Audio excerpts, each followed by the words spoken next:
Hey everyone, Janie here. Welcome back. I have kind of a fun field trip today. I'm out with Jason, he's got the camera, and we are at, I want to make sure I say this right, Northern California Home and Garden Expo. Is that right, Jason? That's right. Okay, so we are here because one of the most wonderful people in the whole entire world, Michael Glassman, is here, and he has like a presentation, a talk on the new trends in landscaping for 2024. So he asked if I wanted to come, and we said absolutely 100%. So Jason and I are going to take a look around the expo today. It is Sunday. It is incredibly rainy today, so there's not a lot of people here yet. It's also really early, but I think that that's a good thing because I think we'll be able to get a really good look at all the booths that are here, and hopefully we'll get some good ideas for our landscape. Hopefully I don't get too many ideas so I spend too much money, but you know, it is what it is. So let's go take a look around and let's see if we can find Michael.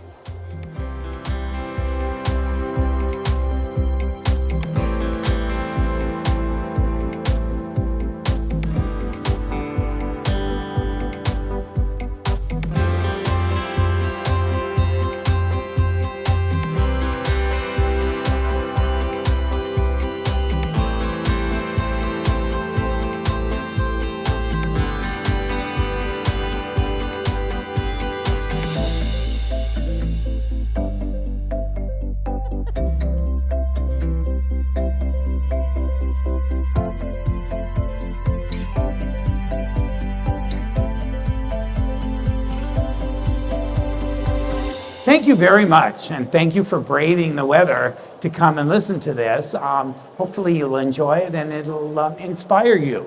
I picked this topic, trends for 2024, because a lot of my clients, as well as myself, always want to know what's new, what's different, what goes on in the industry. And one of the things that people don't realize is, where do trends come from? What kind of drives the trends? Well, we definitely know trends are developed by the economy. If we're all broke, there are things that we can't do. Climate. Today, it's pouring rain. We know what the climate's going to do. And when the drought hit and everyone started talking about drought tolerant and paying for water. Resource availability. When you can't get product, you can't use it. So trends are basically affected by the availability of product. About 2020, when COVID hit, and you know, product was really, really difficult. Best example of that, I've got to just quickly tell you, was wood. I remember that it was almost impossible to be able to find fencing. People were lining up, going to the Bay Area, lining up at 6 in the morning just to be able to get fencing, just plain fencing. My own self, which was amazing, which deals with the economy and availability, we were remodeling our house and the contractor had laid out the floors and he was taking plywood sheets to cover it over so we wouldn't ruin it. Well, the plywood sheets were normally like $12 to $14. They went up to $80 for one sheet of plywood. He used to throw them away, and then when I talked to him, he said, no, I'm putting them in a warehouse at $80 a sheet. We can't afford to get rid of them. Water availability is also in landscaping something that we really have to be concerned with. Yes, if you have unlimited amounts of water, you don't think about it. But when they start talking about drought, there is something that we really need to be aware of. And then, of course, the constant change of taste and fads. Where always social media talks about the different fads, the different tastes. So that's what influences trends. We're going to start by going through the major trends that are going on right now. So trend number one is the idea of creating outdoor rooms, reclaiming lost spaces. And what I always tell people is, contrary to the old saying, bigger is not necessarily better. Good things come in small packages. The lot sizes are getting smaller, and we need to start thinking about every inch is valuable. No place is a throwaway space. So let me show you some before and afters. You'll get a kick out of this. This was a before. This is a tiny backyard. The back had 2-story homes that looked in. Blank wall, this was the neighbor's garage. Southern exposure, had terrible drainage. The only place for the air conditioner, again, this was a neighbor's garage, was in this corner. You couldn't move it anywhere else because there was no place to move it. So this was the before, this is the after. We made this place we designed it into an outdoor room. They didn't have a dining room. This became their dining room. So how did we solve the problems? Problem number one was privacy. So by constructing raised planters and putting giant timber bamboo, got rid of the two-story homes behind it. Then they had a lot of problems with noise, so the custom fountain and the water cascades down created this wonderful feel. The material you're looking at is rainbow limestone, and so that material was also used in the remodel of the house. They used it on their fireplace and on the accent, so bringing the indoor and the outdoor together. And then you can see you've got this wonderful dining space. The air conditioner couldn't be moved, but who wants to stare at it? So we did this louvered screen, made that a feature instead of something ugly. We brought the rainbow limestone in there, and this is louvers so that the air flows in there, but you don't stare at the air conditioner and think about this ugly space. Close-up of the fountain, you can see the water cascades down, and it's a really beautiful sound. And this is what it looks like at night. When you're creating these outdoor rooms, it's not just for during the day, it's what it looks like at night. It's a whole nother dimension, and you can see the night lighting is just spectacular. Another before, condo. This was a blank wall. The garage is right there, so you pull in from the alley. They had this blank space, and the client said to me, we really want this space to feel like an outdoor room. This is the after. What we did was we wound up helping the client find these old antique windows and shutters. So we hung those on there. Those became the kind of the focal point. Built this fountain. It's self-contained. Water cascades down. And then this is Three Rivers flagstone. The terracotta on the floor is the same terracotta that goes from the inside to the outside. So it truly feels like this outdoor room.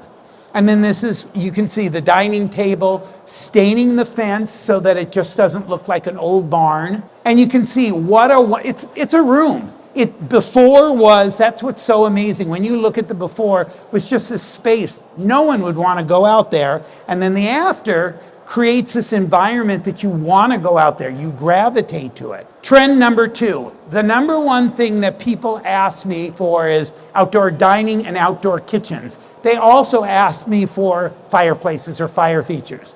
So I put these in there to kind of show you different styles. This one won second place for the state of California. This was on Spectacular Outdoor Kitchens on HDTV. It used to belong to the Secretary of Agriculture. It was a really neat space. They use their site every single day for fundraising, for political events. They were one couple that instead of just using it once in a while, every single day, things were going on. And in this case, you had an upper sitting area. You walked down, this had a pizza oven, the barbecue, a refrigerator, a dishwasher. Everything was all self-contained in this area. Plus it had an overhead with fans, heaters, and misters. I love this one. Ultimate dining, that's what we think about. We are so lucky we live in California, where right now, we complain about the weather occasionally. Oh, it's cold, it's rainy or anything. When I talk to family members that are living back east and it's snow and they're digging out feet of snow, they can't even go outside because there's so many winds, there's so many blizzards. And I think to myself, God, all we have is a little rain and we're complaining. Well, we live in California, and 9 months out of the year, we can go outside, we can eat outside, we can dine outside. So the idea of outdoor dining is so ultimate. When you're designing your kitchen, remember, you don't want to be standing there and everyone looking at the back of you. So if you can sit here and then you've got your seating area all the way around it. This client actually turned their outdoor kitchen into a cooking school. She would once a month invite people over. She'd have guest chefs, and they did this as a cooking school. I love this because it's just like the ultimate for outdoor dining. I love this one. This is great. Their outdoor dining area. When we saw this job, they had some big boulders that were existing. there was no way those boulders were ever going to be moved. So we made them a feature. We actually had the travertine come up, and I wanted this to feel more like a deck. This is actually a porcelain tile with a rough texture that looks like a deck. And then we made this their dining area. I just think it's such a cool space because, again, you sit out there, you can overlook the yard, and it's a retreat. It's a place away from it. And we actually had the contractor detail this out so that the boulder became an integral part of the design. Even in a small space, this is in a little teeny development, you have the wonderful dining area with the outdoor kitchen, and it gets hot. Let's face it, when it's 105. So we have the overhead structure that gives you shade with the fans keeping the air circulating. And then what I love about this is you got a blank wall, so the trellises with a vine on it softens that wall, so you're not sitting there just looking at hardscape. Everything is softened down with planting. Growing up on the overhead, white potato vine. Over here has been planted cherry laurels that'll eventually get 20 feet tall, block out the two-story house. Fire features. The world is, there's so many different designs. This was a design I did kind of going back to Gaudi. We did the fireplace and it was all mosaic tile. It's gas, and you can see you even have the glass over here. And then this is, again, a really cool outdoor fireplace with the niches for the wood. Even though it's gas, it has the illusion of a wood-burning fireplace. Trend 3. This is something that when people say, well, what's going on in terms of design? It's called clean, simple lines, a little bit more contemporary, and we have a little touch of an Asian influence. So this was the before, this is not the after. What wound up happening was the tree came down, this was her dining room. We took the window that's behind there and made it into a door. This is in the fabulous 40s. It was for an interior designer that we wound up developing this wonderful relationship with. And this is the before, this is the after. So again, that was where the tree was. This is her dining room. So she opens the door, comes out into this upper terrace with the fireplace, a door coming down here, the dining area over here. We've really created this wonderful feeling of levels. And then a close-up, we also designed a swimming pool. So this is what you see when you compare that to that. I mean, it's pretty amazing. Another yard, this was just all grass, and my client said, I love the look of kind of an Asian feel. So we've been working with her for years. You have a dogwood, Japanese maple, serpentine cedar, azaleas, Phoenicia variety. This was, if you can imagine, was just plain, boring lawn. And by putting the different levels with planting, you now have this incredible environment. And this slide shows you clean, crisp lines, even if you're using concrete, breaking it up with synthetic lawn, seat walls for sitting areas with a fire pit. There are ways of doing it that create this wonderful environment that's clean and crisp, but it's not sterile looking. Trend 4 is edible landscapes, raised vegetable gardens, fruit trees, and of course, pollinators. So I love this one. This is a before, a Tudor-style home with dead lawn. This was down in Southern California, and this is the after. Everything that we planted is a vegetable. We did the raised pots in here. This was done for a TV show that I worked on. I actually was garden police. I was one of the co-hosts. We did, these are all sorts of lettuces, all sorts of vegetables in here. The clients told us, they kept in touch with us, and they said they provide produce for the whole street. They grow it, and once a year, everyone comes and they give them bags of produce. But it shows you a landscape, you can do most of your planting in edibles. Raised planters, they don't only have to be wood or metal. In this case, this is natural stone, and it's capped with travertine, a little bit more of a formal look, and this is all her big vegetable garden, with the focal point being a sculpture. Vigo planters, these are really, really great. In this case, what I love about them is they come in all different sizes, all different shapes, all different heights. You put them together, they last forever. I just love the look of these. And then, of course, the number one thing people are talking about, birds and bees and pollinators, all of these, whether it be salvia, whether it over here, you can put in salvia, you can put in butterfly bushes, examples of pollinators. Even in my own garden, this is Salvia leucantha, which I love, Kufia vermillionaire. You should see the birds, the butterflies. The one thing we get more than anything, which is hysterical, are dragonflies. They absolutely love all the pollinators. And this is just design. I utilized the plants that I did were the ones that the same colors that were in the sculpture, so that at different times of the year it plays off the sculpture. So the blue was the plumbago, the purple was the salvia, the orange was the kufia. So there's reasons behind things. Over here, this is these are really neat pollinators. Again, you've got some lavender, butterfly bushes in the background. But again, these are all pollinators. It's in the landscape where people really wanted birds and butterflies. And there's a close-up of the butterfly bush. I love these. I love the color. The secret to them is if you have them, if you cut off the old blossoms, they just keep blooming over and over again. Trend 5 is less water, use of drought-tolerant plants. Over here, Phormium tenax, it's a flax, and then behind it is a smoke tree. Very colorful, very interesting, great textures, very drought tolerant. A great before, this is not an after. This is a house that we started with. It had a lot of good bones, but oh my God, was it ugly. Those we called, they looked like whales. And the people said we wanted something wonderful, we wanted something low maintenance. And so what we did was, first of all, I suggested they repaint the house and they take it all out. This is the after. So the new house, we left the roof is great. It's kind of this wonderful sage green, gave them a new front walkway. All of these, lavender, ornamental, these are aloes, ornamental strawberry. This is a great shot. This is the same view, I want to show you this. That view to this view, same house. So you got rid of the whales and that raised planter that was falling apart, aloes and ornamental strawberry, and again for trees they had some citrus. This was just a really wonderful space. Again, the last trend, this is almost the end, the last trend is low maintenance.